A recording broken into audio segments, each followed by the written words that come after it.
Hey, what's up, guys? Tugi here, back again with another episode of my new Draft to Glory franchise mode series right here on Madden 19 with the Arizona Cardinals. In the last episode, we began the early stages. We brutalized this team and went 0-16. We've arrived, though, at our first draft. Of course, we have the number one pick, and it's interesting. You guys were a little bit torn, a little bit divided, but we'll get to who we're going to pick in a moment. I want to get to a couple of your comments. Also, shout out to Jim for giving me 2 episodes.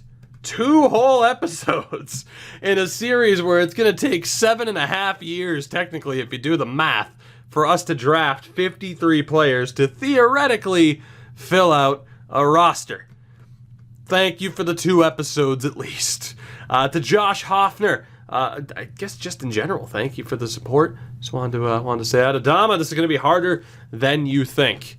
Will it? I know how difficult this is going to be. It's going to take a long time. Romeo, NBA 2K Draft to Glory, maybe sometime. I mean, God, enough people have asked for NBA. I think at some point that I have to be honest. So maybe. Peter, you should relocate and make it like an expansion franchise. Tempted, but I do kind of want to win with Arizona. Get redemption for Kurt Warner and everyone else that lost to the Steelers. From there,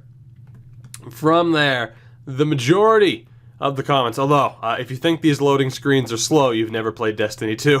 You are absolutely correct.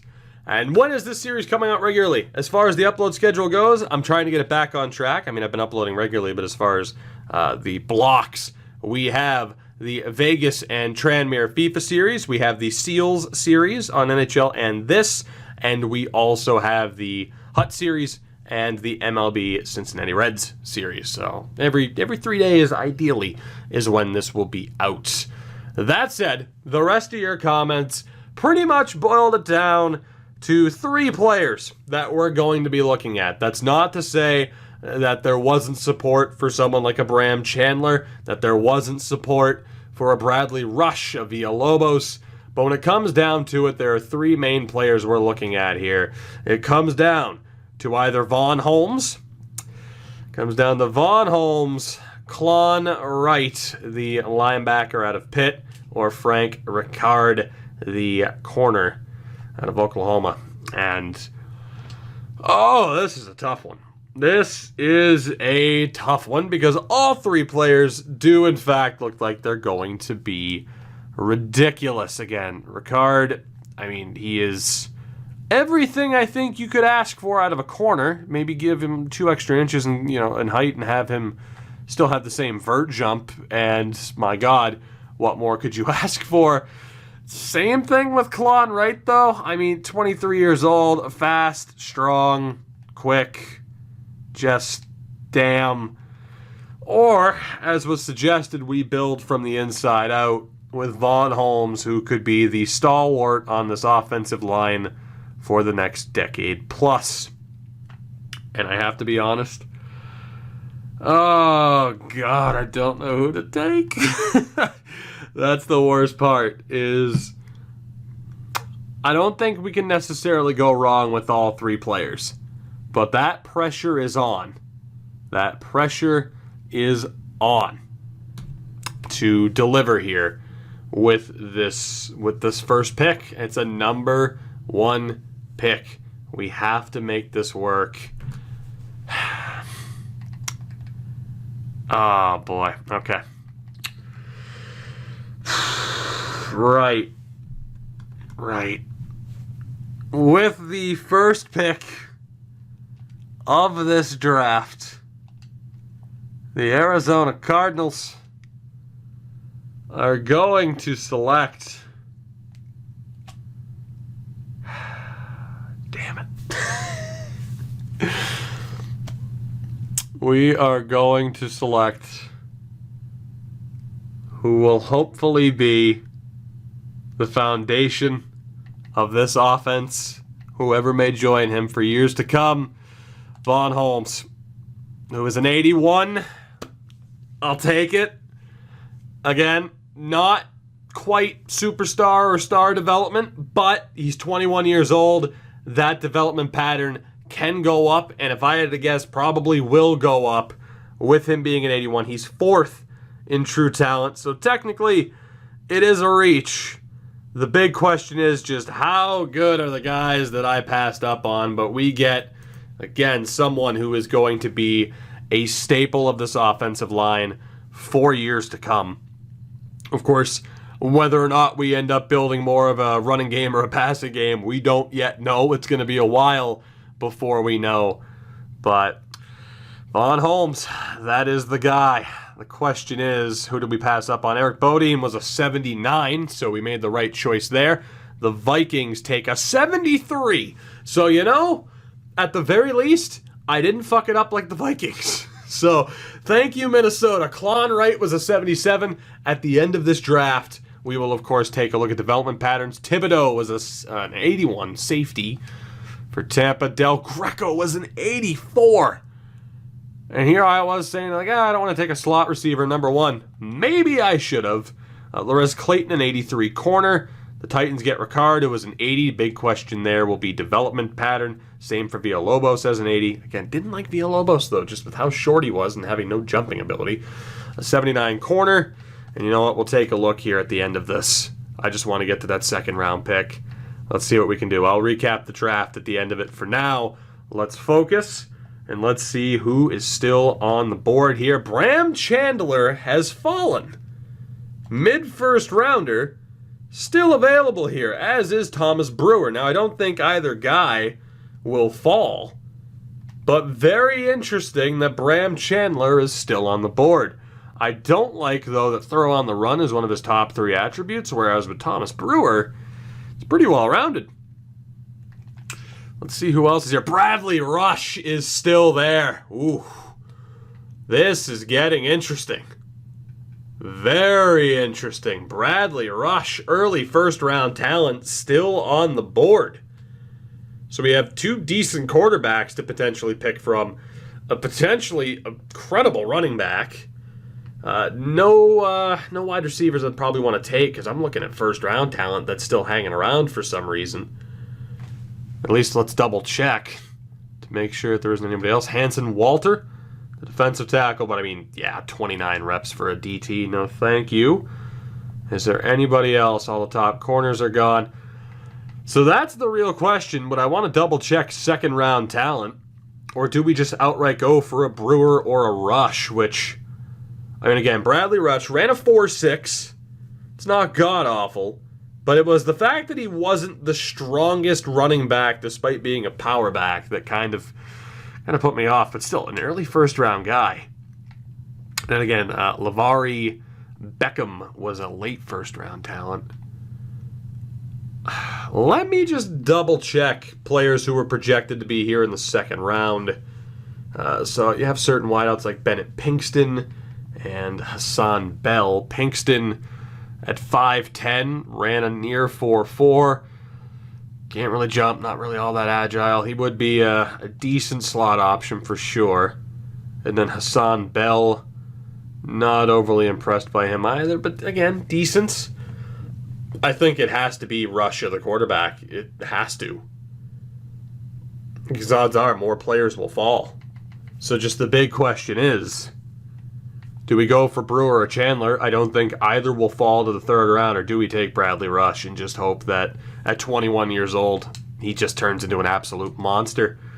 Brewer's 23. Chandler also 23. So again, with Chandler, he's got a cannon for an arm. I just don't like that throw on the run accuracy because we don't know what his short throw accuracy is. Where we do know what it is with Thomas Brewer, we also know he's pretty damn good. So I'm going to go with my gut on this one. I'm going to take... God. I feel like one of these two guys are going to be really good, but we could still get a half-decent quarterback in the third round, more than likely. If Daniel Free's still there, we could still take a quarterback. I just don't know if either Brewer or Chandler's a franchise quarterback. Whereas Bradley Rush, because of his age, could develop into a franchise running back. I'm taking Bradley Rush. Let's go. 80 overall at 21. Star development. Took him At 33, he was the 8th rated talent in the draft. And we have already been given a gift. Bradley Rush falls to us in the 2nd round. What happened? How did this happen? It's not the first time it's happened. It happened for us in the Bills series as well, but god damn. Decent speed overall, 93 carrying, 81 strength. Bradley Rush, ladies and gentlemen. We have our right tackle, who we could move to guard or center if we needed to, and we have Bradley Rush. What a start to this campaign. What a break for us to get Rush at that point. We move to the 3rd round, and both Brewer and Chandler are somehow still there. This game is on my side. God and anime are on my side, apparently, because this is ridiculous. Has anybody else fallen? I mean, again, we have all those quarterbacks. I was tempted to take one in this draft, but I can't believe both of them are still there. Running back, I don't have to be worried about it. We do have a fullback in Craig Mayer, but that's not important. Hassan Bell is still on the board, but there are some decent wideouts in this draft, so I'm leaning more towards taking a QB right now. Tight end I'm not as concerned about. Man. I think we have to go quarterback here. No other 2nd round talent still remaining. We got to go quarterback. Do we go for the cannon of an arm and Bram Chandler, or do I go for Thomas Brewer, who I like the look of a little bit? You know what? Don't doubt a quarterback named Tom. Thomas Brewer in the 3rd round, 78. Quick development, I'll take it. 16th in true talent, we get him at 65. So quick development for the 23-year-old at a 78. I'll take it. Deep throw accuracy is pretty bad, but that's okay. We can, set up the schemes and playbooks to avoid that. Awareness is also a little bit low. I'll take it. Thomas Brewer, welcome aboard. Just the big question will be, how good was Bram Chandler? But we get a 78 overall quarterback in the 3rd round. We're laughing all the way to the bank. This has been an amazing draft for us this far. And indeed, Chandler's off the board. So we shall see. We have a quarterback. We have a running back. A wideout would be a very good shout here. I mean, getting someone like George Willis would be great too, but we'll look to potentially avoid him for now. No other solid offensive line help. Defensively, you still have someone like Charles Trotter on the board, which relatively fast and agile, not all that strong, unfortunately. I think I'd still rather go for a wideout.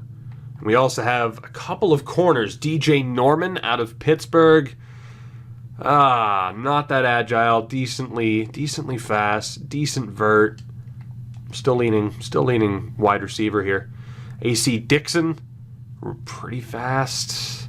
Not bad. Late 3rd rounder. And Antonio Williamson, not that fast, but a really strong vert. Getting one of those 3 in the next round could be amazing for us. I think I'm going to take a wide receiver here. Just who's it going to be between Hudson Cropog or Rashad Jennings? This Cropog is 21, 5'10", ran a 4.5, not the best vert jump, very, very agile though.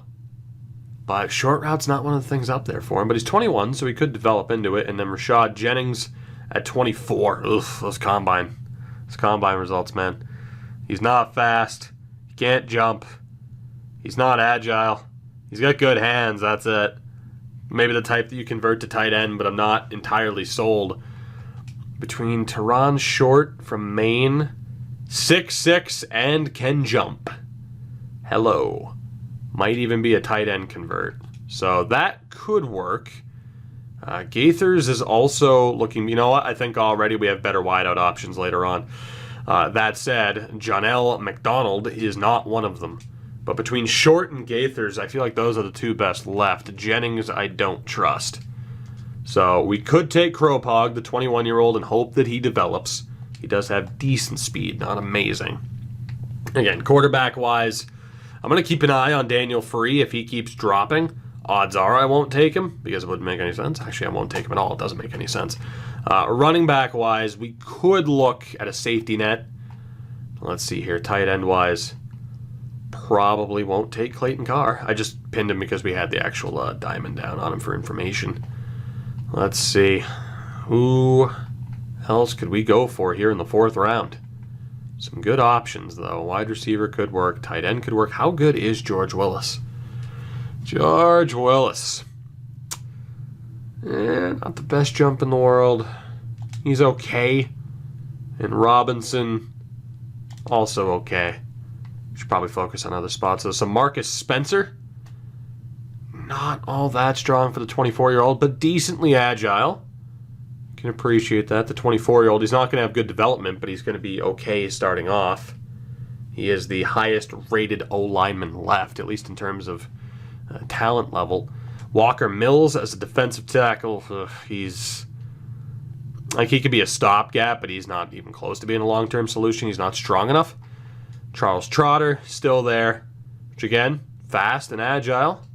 Could work for us. And then corners, Norman, Dixon, and Williamson, where I'm hoping one will fall. What about Cameron Burgess? Very fast, very tall with very good jumping, agile and strong. I think we're looking at Cameron Burgess or we're looking at Charles Trotter. And I gotta be honest, I really like the look of Burgess. Late 4th rounder. I'm going to take the risk. I'm going to go with Trotter. And because, I mean, you can't, not trust a linebacker named Trotter. And we're going to hope that Burgess is still there later. So let's take the 22-year-old out of Rutgers, Charles Trotter. A 72. Not quite as high of a rating as I was hoping for. It's a 93. 93rd in true talent. We took him at 97. So bit of a swing and a miss there in terms of getting an amazing player, but still, that's the one bright side to everything that we do here. No matter who we take, they're better, at least at this stage, no matter who we take, they're better than who we have. The big question is that safety still there? He is not, so we may have made a mistake, unfortunately. Jabari Phelps is still there, Greg Mayer.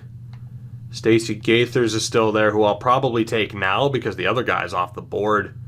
Again, Gaithers unfortunately isn't the tall as hell threat, as I am going to label him. Some of the offensive talent off the board too. Haynes Brooks.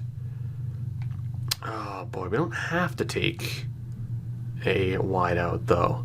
Will Hoyt, also not terrible. He's just not strong. And then all of those corners are off the board too. It's a bit of a swing and a miss. I'm going to take Stacey Gaithers here out of USC. We'll hope for at least just a half-decent option. 74 star development at 21. 64th in true talent. We get him at 129. That is just the pick that we needed to make up for that risky prior round. Fast as hell. We're obviously going to need to improve the hands. 85 kick return.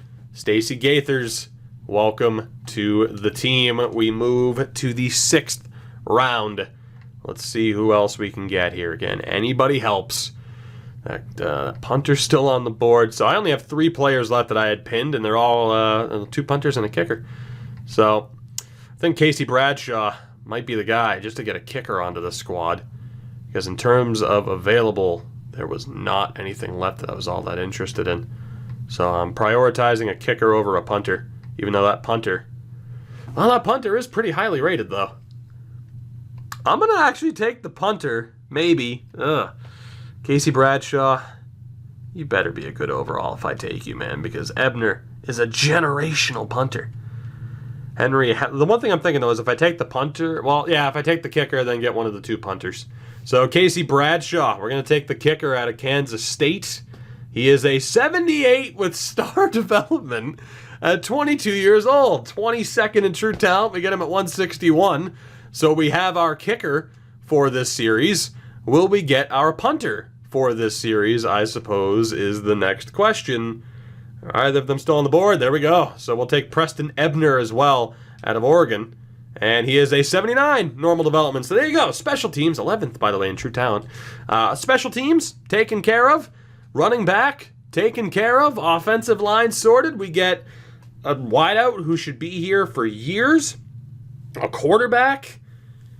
All in all, not every decision might have been perfect. I'm looking at the linebacker for that. But goddamn if I'm not feeling confident coming out of that draft. We get Holmes, number 1. Very happy with that pick. Bradley Rush somehow falls to us. Thomas Brewer falls to us. We get Gaither, Bradshaw, and Ebner.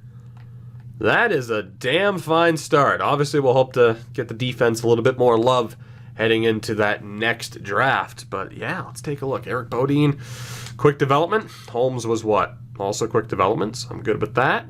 Klon Wright, quick development. Would have been a little bit upset if he was superstar. Jabril Thibodeau, also quick development. CT Del Greco, star. Damn. Whoo, boy. Oh, my God. The route running, the hands. There was really nothing in that. There was nothing in that combine to make me believe he was going to be that good. There really wasn't, unless I am blind. Ricard was another one we were considering. Well, we made the decision to build from the inside out, but Frank Ricard would have been the shutdown safety that we needed for the next decade. Whew. If you wanted me to take Ricard, you are validated. Villalobos would have been a big swing and a miss. Is there anybody else that we were interested in? Walters was up there. Quick development for him. Let's take a look here. Antoine Jimmo, the safety, is someone I was interested in. Oh, boy. I still feel good about the draft, all right? I do. I still feel good about the draft. I can't help but feel that way. Second round, what I'm really most interested in is the... I'm not even, looking at the overalls here, although I should be with, Beckham. I'm looking for that other quarterback. I think he went... He did go in the third round. I was trying to see if there were any other familiar names. Chandler was also a 78. Quick development. So... Overall, if there were any other players that you wanted to know about, let me know, and I'll try to hunt them down. For now, I'm going to move us to the preseason. I'm going to set up the roster for this season because we're going to have to sign a whole lot of people to help fill out this roster where it's just 37 players, and I'll get you a look at what the squad's going to be for Season 2. We're going to sim through all of Season 2 and get back to the draft for the beginning of next episode, so you guys can again vote on the number one pick, because let's be honest, we're getting the number one pick again. Alright, so this should be fun. Let me introduce you to your 2019 Arizona Cardinals. All 49 over all of them, because why the hell not? We do need to set up the depth chart. That might change some things. Again, we're just going to go with the auto reorder, although I might try to get some people in. But Thomas Brewer at quarterback, Lunt now the backup this year, Bradley Rush at running back, who I still cannot believe that we have. 59 overall, Glenn Gronkowski. Again, for those of you who are still confused by this, we sign the lowest overall free agents available to fill out the roster up until we're able to draft their replacements, which is why Stacey Gaithers is there as our number one. Aside from him, it's a whole bunch of nothing. We have 44 overall, Jeff Overbaugh as our tight end. The offensive line is horrific. Oh, it's so bad until you get to right tackle with Vaughn Holmes, and it's so good. The defensive line, of course, is absolutely brutal, although Luis Trinca-Passat is looking pretty good. We have Charles Trotter there, so he's good, right? He's at least up there compared to Alvin Jones and Davin Bellamy. And, of course, you already know the secondary is just, oh, it's bad. But at the very least, kicking-wise, Casey Bradshaw, he'll get a lot of work this year. And Preston Ebner, also looking quite good. Very tempted to put Gaither in on kick return, and you know what? That is exactly what we're going to do.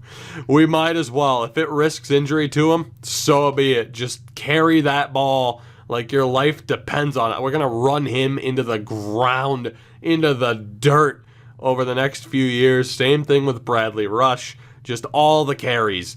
All of them. Nothing but carries. You get every single one. Because why not? So to look at our overall after the fact, it is, what is it? Come on. Hit me with it. 49. 53 offense.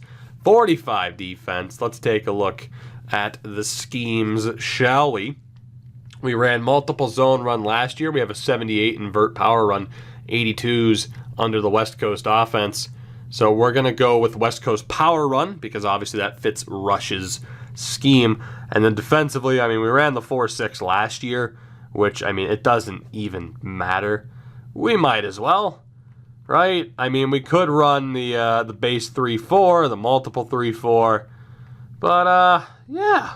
Force it. You know what? We'll run the multiple 3-4. Let's try it. We're going to stay under the Wilkes playbooks because at the moment, don't know if you noticed, it doesn't quite matter. It actually dropped us to a 48. How the hell did that even happen?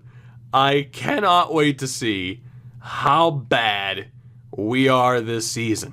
It is going to be absolutely horrific.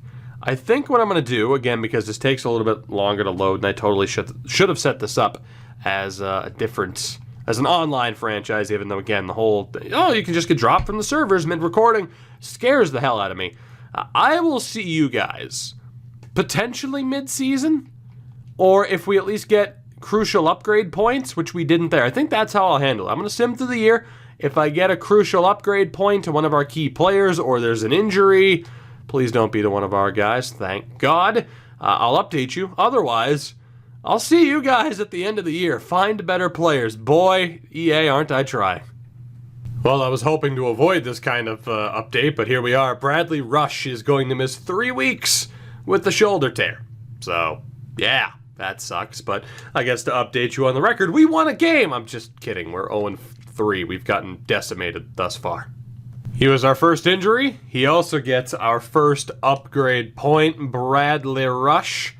I'm going to make him slightly better as an elusive back. I'm not going to worry about making him better as a receiving back. We're going to bounce back and forth to try and even these out. Of course, focusing on elusive back doesn't mean he can't get attribute upgrades for what he also would under power back. He doesn't go up to an 81. That's fine by me. +2 awareness, +1 elusiveness, and +2 to the spin move. Not bad. To answer your question, yes, we've won a game. No, we haven't. We're 0-7. So I'm not kidding. We actually won a game.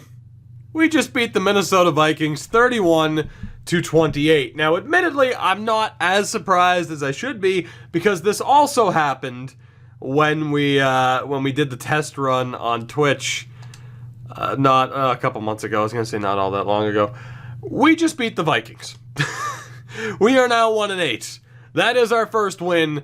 We are officially better than the Cleveland Browns were for quite a while. Sorry, Cleveland, but you know, it's kind of funny when you view it that way, isn't it? I think it is. Now, the Vikings are 2-7, so it's hardly this shocking upset, but still, you're talking about a team that was crucified in terms of confidence. We're a 49 rated team. You don't have guys playing up to their confidence level, and actually, Gaithers has a point, so we'll take care of that while we are here. Let's get better hands on the man. He's up to a 70. Actually, I think he was a 74 regardless, but still, that doesn't help all that much. But Stacy, you got all the time in the world, buddy. All the time in the world to develop in terms of weekly awards. It was Brewer and Graham leading the way. Graham is not one of ours, but Brewer is. 4 touchdown passes. 4! Jesus. I imagine Gaithers was our 1 point. Tyson Graham as well. There you go. He probably won't even be here next year, but that is okay. As well, do not fear, I have been looking at the draft class stories as well. It's just coincidentally that a lot of them lined up last year with players we were already considering. But Haynes Seamster is one to keep an eye on. We'll be scouting him out soon. Trey Coupland, who of course we don't have the combine results yet, but yeah, just to let you know, I'm keeping an eye on it. There's also Miles Benson and a guy named Purfoy, who is here somewhere. So there you go. I'm keeping an eye on it. Don't worry. I'll see you shortly. Unfortunately, this is not as fun. We don't get to talk about a win. Vaughn Holmes is hurt out for 7 weeks with a broken collarbone. That will end his rookie season. I wish I could say this update was bringing another victory to you. That is not the case, but it is week 17. We wrap up the season against Cincinnati. We have a 1-14 record. Let's stay alive from this point on, shall we? As for the record, scouting-wise, no quarterbacks, of course, no running backs. Scouting out predominantly what we do not have. We are currently on the defensive line, and Cornelius Creighton isn't all that bad. Heading into the draft, it'll just be scouting out linebackers. Secondary is already done, so I imagine this would be a fairly, as you can kind of see here, I'm like, let's just burn through these points. Why not? Because we should be fine. It is going to be a fairly dominant draft for us in terms of selecting defensemen in the next episode, but that's okay. Again, it's going to take time. I mean, again, to draft 53 players, theoretically, to draft a full team takes 7.5 years. So it's going to take a while. Of course, we'll have our starters sorted out, and if we swing and miss, we have to repair that. So right now, the goal is still to take the best players available. That said, of course, with drafting another quarterback, that's not going to happen. We have our guy for now, as Matt Ryan is a league MVP.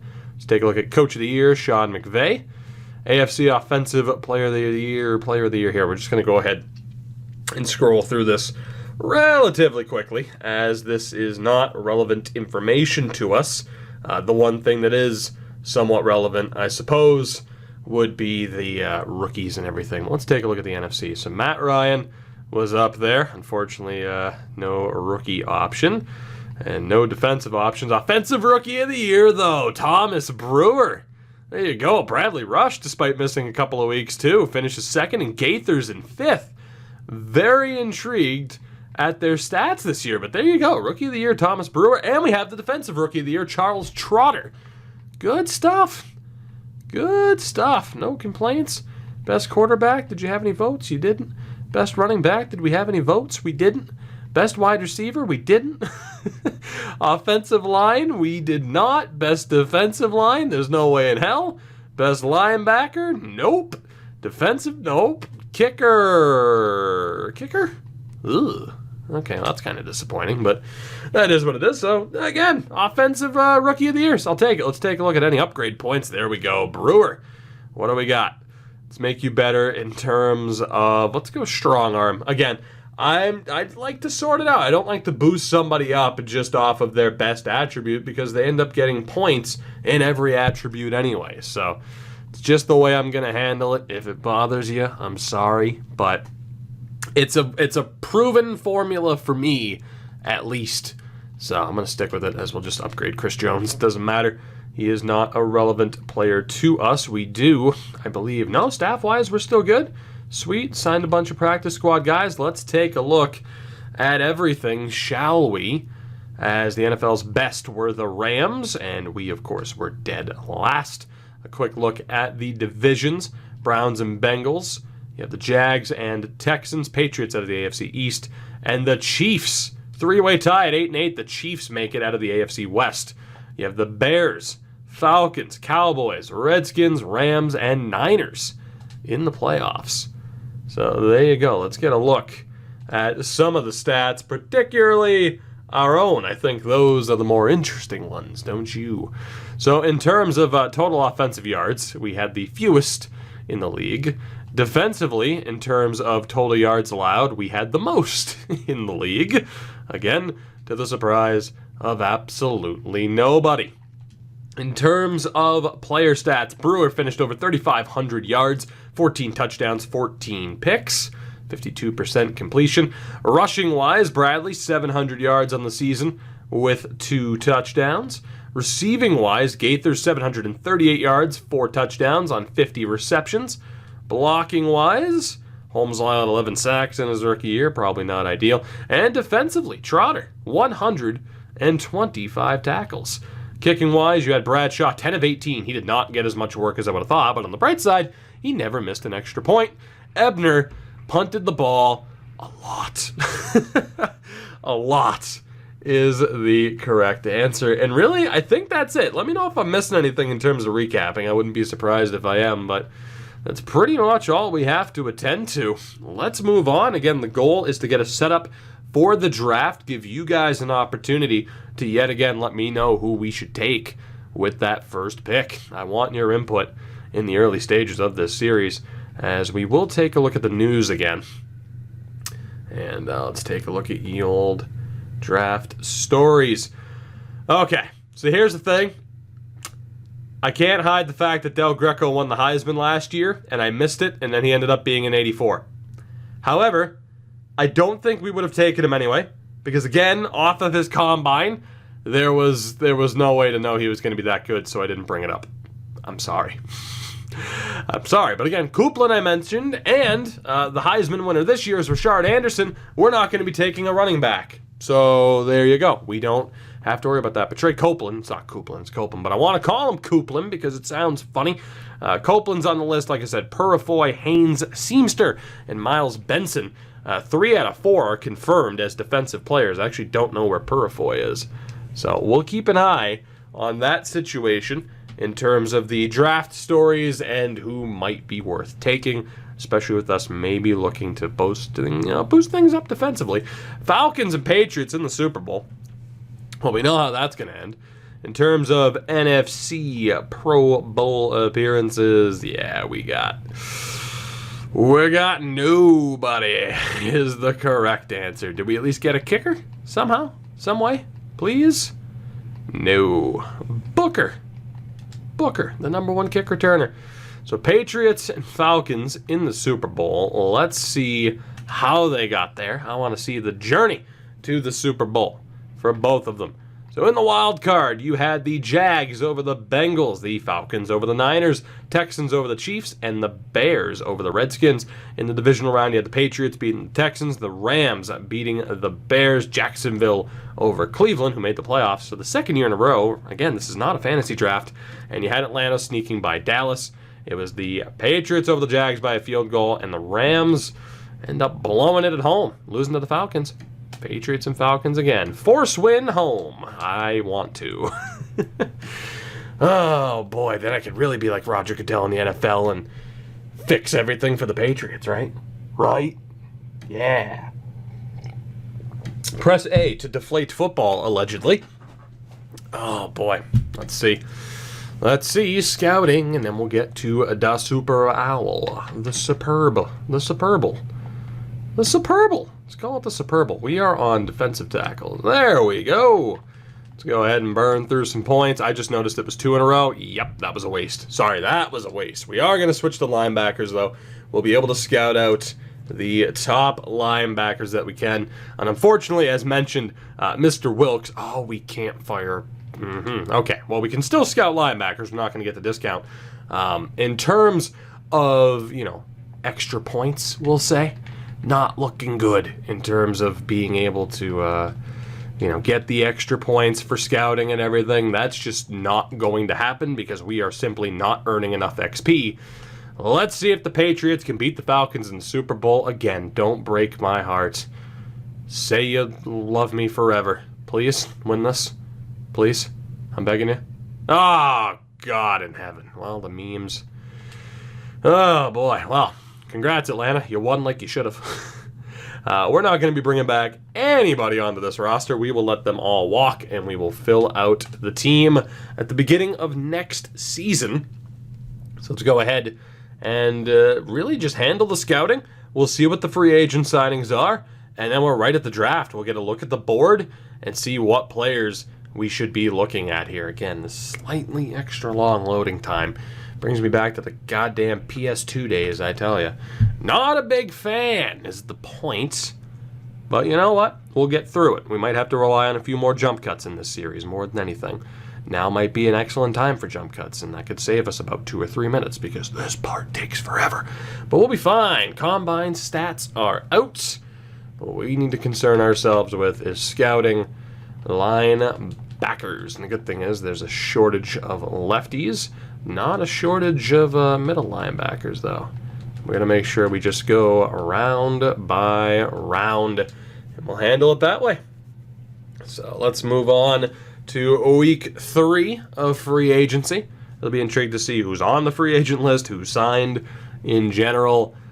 Of course, that's never going to be a factor in this series, but still, I'll try to keep you guys as up-to-date as possible with what's going on around the league, because it is interesting. And like I said, I didn't want a fantasy draft, and I wanted to make sure everything was still the same outside of this Cardinals team blowing the hell up. Makes it more interesting for me, at least, to be like, oh, okay, well, what's happening with these other teams while we're over here doing our stupid challenge series of just being like, screw it, let's take a decade to build a football team. Who wants instant results? Let's build it up over a decade. It'll be fine. It'll be fine. Odds that the Lions win a Super Bowl before us in this series. No disrespect, Detroit, but you know. You could say the other teams as well. I mean, hell, we beat Minnesota. Could call them out for choking, too. Let's go ahead and scout you two. Kent Dever. Ugh. Let's go ahead and go to the middle again. And, oof, okay, it's looking a little bit rough. It's recovered a bit. We're pretty much good. We are pretty much good. I want to check the draft story one more time to see if there's anything else. And the answer is, well, we have Reed Larson at tight end. So we'll keep that in mind. Xavier Cousins as a linebacker. All right, we'll take a look at him. Xavier Cousins, a linebacker. DeMarco Austin.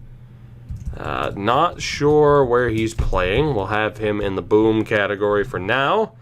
Raw power from Anthony Winters, another guy that we'll keep an eye on. Copeland we already have. And let's see, as far as the O-line is concerned, Spencer Newberry. Spencer Newberry as well. Quite a few guys on the draft stories this year. And Kendall Kruselic, not sure where he plays either. Also, Griffin Hanoyan, who, yeah, gained some weight, but I'm not scared. I'm not scared. And Gerard Pickett as well. Jesus, there are a lot of guys to consider here. Shit's crazy. So there's a gigantic list of players to potentially consider here as we head towards the draft. I'll make sure to give you the full list. We'll take a look at these guys and, of course, some of the top players that are projected anyway. And we'll take it from there. So this will be a relatively long end to the episode, but I want to give you guys as much information as possible to help you in your decision making. So first things first, to wrap up the free agent frenzy, Eric Ebron to the Cowboys. Got Michael Brockers, Derrick Henry, Jordan Howard, Cody Whitehair, which is still just an amazing name, is it not? As we scroll on through. And there you go. Good stuff. Good stuff. No, like, gigantic names, I would say. Let's get to the draft. We do have the number 1 pick. We will not be making it in this episode. Yet again, full calendar year. I want to leave it up to you guys. So again, quarterback, we didn't scout out anybody. We don't need one. Running back, we don't need one, even if Rashard Anderson's supposedly amazing. Fullback-wise, I mean, we have Lance Shipley and Simon Stores, who we could take a look at later. Also, shout out to Frank Funk. Wide receiver-wise, a lot of guys here. And we're just going, okay. I'm not going to add guys to the draft board here because it does that absurd white flash on the screen. Hurts my eyes enough. I'll save you guys from that horrendous sight. But I'm not seeing any other... I mean, as you can tell, a lot of good wide receivers, right? I'm not seeing any other, like, true options, I'd say. Well, draft story guys. But in terms of potential number 1 picks, we have Carlos Matthews, who at 6'2", has a hell of a jump. 4'6", so not incredible. So not an incredible amount of speed, but at 6'2", can jump over a moving Ferrari. Relatively agile. Could be worth it. We also have Julius Phillips, who, I mean, ran a 4.5. Again, really good jumping at 6'4". Strong as hell, relatively agile. Could also be worth it. Darren Lemon, another first-round projected. Mid-first round, same thing. 6'6", tall, can jump. That's about it. Has good hands, too. I mean, you factor that in. Moses Pope, who is not all that fast. 6'2", can jump. Boy, I'm sensing a theme here. And Trey Greer out of Alabama, 6'1", and not all that great. So I don't know. It's not looking like a wide receiver is going to be picked up in the first round. Tight end wise, obviously we're not going to be taking anybody in the first round. Although Reed Larson was mentioned in draft stories, so might be a guy to look at if we can get him in the second round. And Kendall Krashelik, was also suggested, and I'm much more intrigued by him being 21 and with those combine scores. So 2 potentially decent tight end options to look at. Left tackle-wise, you have guys like Wendell Roosevelt, who is pretty damn good, I got to admit. Agile, strong, good option there. Tyrone Monk as well. The strength's a little bit down. Very agile, though, so that makes up for it. Henry Huff out of Oklahoma. Could be tremendous. as a first pick. Left guard, let's see, nobody on the draft stories, but we do have Antoine Hambrick, who is amazing. Late first round projected. Maybe he falls to the second round. At center, Spencer Newberry, who was listed on draft stories. Pretty strong, really strong, relatively agile, young as well at 21 years old. Right guard, no options, and at right tackle, no options. So for the offensive line, you do have a couple of options, maybe highlighted by Spencer Newberry, if you believe in the draft stories. Defensively, Haynes Seamster was mentioned, and you can see why. Relatively fast, but very agile at 6'5", decently strong as well. Is he number one pick caliber? That is up to you. You also have guys like Leprechaun Suggs, who is really strong. Everything else kind of evens itself out. You also have Frank Donald. The strength really lets him down, especially with power moves being one of the top skills. You have Trey Daniels as well, who is okay, but not amazing. Now, excuse me while I jump cut, because my dog's being a goof. We're back. We're continuing. A right end, nobody that we are considering in the first round. That is for sure. Defensive tackle, Jimmy Pearson, who was not mentioned, but could be decent, strong and agile, could be that defensive line stalwart that we need, leading us into the future. Dalton Clinton, not one of the draft stories guys, but he's looking great. Fast, agile, solid pursuit and tackle ratings. Could be worth it. Xavier Cousins was a draft story player. Very strong. Not as fast, but relatively agile. Hits like a goddamn truck. You also have Bashad Holland, who, again, pretty well-rounded. The fastest linebacker in the draft, running a 4.6. So you have Clinton at a 4.7. Not all that bad. Middle linebacker Walter Anobi, who is okay. Probably not number one pick worthy. Miles Benson as well, who is a draft stories player. Fast, agile, could be a pretty good pickup. But is he number one pick worthy? Probably not. We also have BJ Hawkins, who, those combine scores are a little bit rough. And Vincent Haywood, whose combine scores are, again, also just a tad bit rough. We move to corner. Only two really strong options this year in Torian Cone, who is great. Just great. And C.T. Spears, whose speed really lets him down, admittedly. We move over to safety. Trey Coupland is there. Early first round talent, ran a 4.33 at 22 years old. Fast, agile, strong, decent jump on him at 5'10". He might be the guy for us. And that's pretty much it. That is pretty much it. So I believe, I didn't see Purifoy, but I believe we got to see every other player. So keep them in mind. Actually, I don't think I pointed out DeMarco Austin, but you guys have seen those that are, first round, first overall pick caliber.